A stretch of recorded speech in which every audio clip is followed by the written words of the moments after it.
سب سے گھٹیا نسب العین کیا ہے؟ جگر مراد آبادی کا بڑا پیارا مصرع ہے کہ اپنے ہی حسن کا دیوانہ بنا پھرتا ہوں، انسان اپنی ذات ہی کو نسب العین بنا لے۔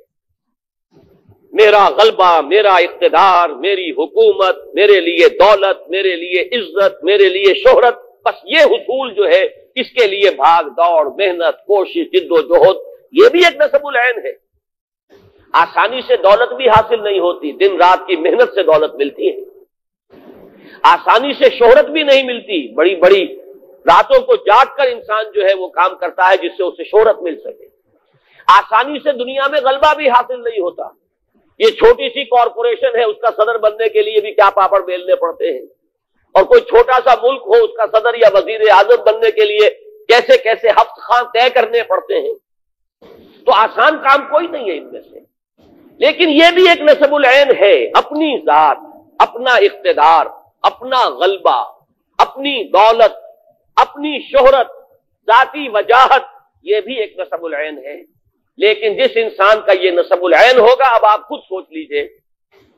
انتہائی دنی و تباہ انسان ہوگا، انتہائی پست فطرت انسان ہوگا۔ وہ تو ہر معاملے میں دیکھے گا میرا مفاد کیا ہے، وہ کبھی اپنے قوم کی منفعت کو مقدم نہیں رکھے گا اپنے ذاتی مفاد پر، وہ کبھی اپنے وطن کی عزت کو مقدم نہیں رکھے گا اپنے ذاتی مفاد پر، وہ اپنے ذاتی مفاد کے لیے قوم کو بیچ دے گا، اپنے ذاتی اقتدار کے لیے ملک کے 2 ٹکڑے کرا دے گا، وہ بڑے سے بڑی جو ہے وہ بازی لگانے کے لیے تیار ہو جائے گا، اس لیے کہ اس کا نسب العین ہے ذاتی اقتدار،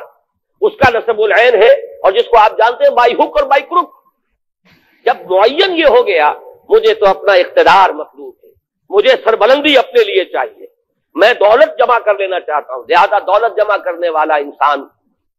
کس کس پستی میں گر رہا ہے؟ آپ کا یہی شہر کراچی ہے جس میں گھی میں ملاوٹ کی گئی اور اس طرح کی ملاوٹ کی گئی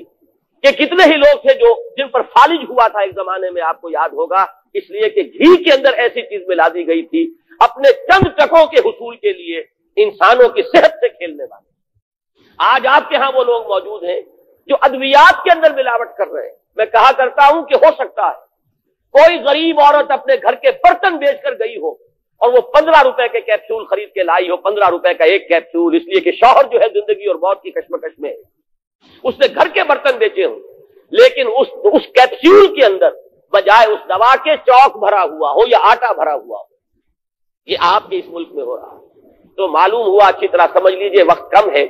ایک ایک چیز کو اچھی طرح سمجھ کر ذہن نشین کیجئے کہ اگر نسب العین اپنی ذات ہے تو وہ شخص اخلاقی اعتبار سے پست ترین سطح پر ہوگا، وہ قوم کو بیچے گا، غداری کرے گا، ملک سے کے خلاف جو ہے کوئی قدم اٹھا لے گا، اسلحہ خرید رہا ہوگا کوئی بڑا اہم انسان، اور اس میں بڑا کمیشن لے کر گھٹیا مال لے آئے گا، اور ہو سکتا ہے کسی محاذ پر کسی وقت ایسی صورت ہو کہ بالکل فیصلہ کن مرحلہ آ گیا ہو کہ ادھر یا ادھر، اور ایسا ہوتا ہے، کوئی ایک محاذ کے اوپر فیصلہ پوری قوم کی قسمت جو ہے اس کا فیصلہ بن سکتا ہے، اور ہو سکتا ہے اس وقت جب کریٹ کھولے جائیں تو معلوم ہو اس میں جو اسلحہ نکل رہا ہے وہ معیاری نہیں ہے، تو آپ سمجھیے کہ پوری قوم کی قسمت سے وہ شخص کھیل رہا ہے جس نے اپنے بینک بیلنس کے اندر ملک سے باہر چند کروڑ روپے جمع کرنے کے لیے اس نے گویا کہ پوری کی پوری قوم کے مستقبل کو داؤ پر لگا دیا ہے۔ یہ سب منطقی نتیجے ہیں کہ اگر نسب العین ہی اپنی ذات ہے۔ اب مجھے یاد آ رہا ہے سورہ قصص کے آخر میں فرمایا تِلْكَ الدَّارُ الْآخِرَةُ نَجْعَلُهَا لِلَّذِينَ لَا يُرِيدُونَ عُلُوًّا فِي الْأَرْضِ وَلَا فَسَادًا۔ یہ جو آخرت کا گھر ہے، اللہ فرماتا ہے یہ تو ہم نے خالص کیا ہوا ہے ان لوگوں کے لیے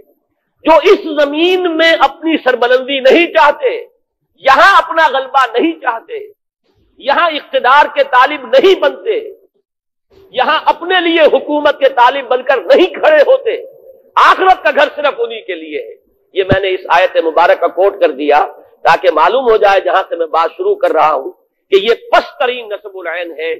ویسے برا نہ مانیے، شعوری یا غیر شعوری طور پر ہماری عظیم اکثریت کسی سطح پر زندگی بسر کر رہی ہے۔ آج ہم دنیا میں ذلیل کیوں ہیں؟ آج ہمارا پوری دنیا کے اندر کیوں نام عزت کے ساتھ نہیں لیا جا رہا؟ کیوں ہم کسی بین الاقوامی کسی فورم میں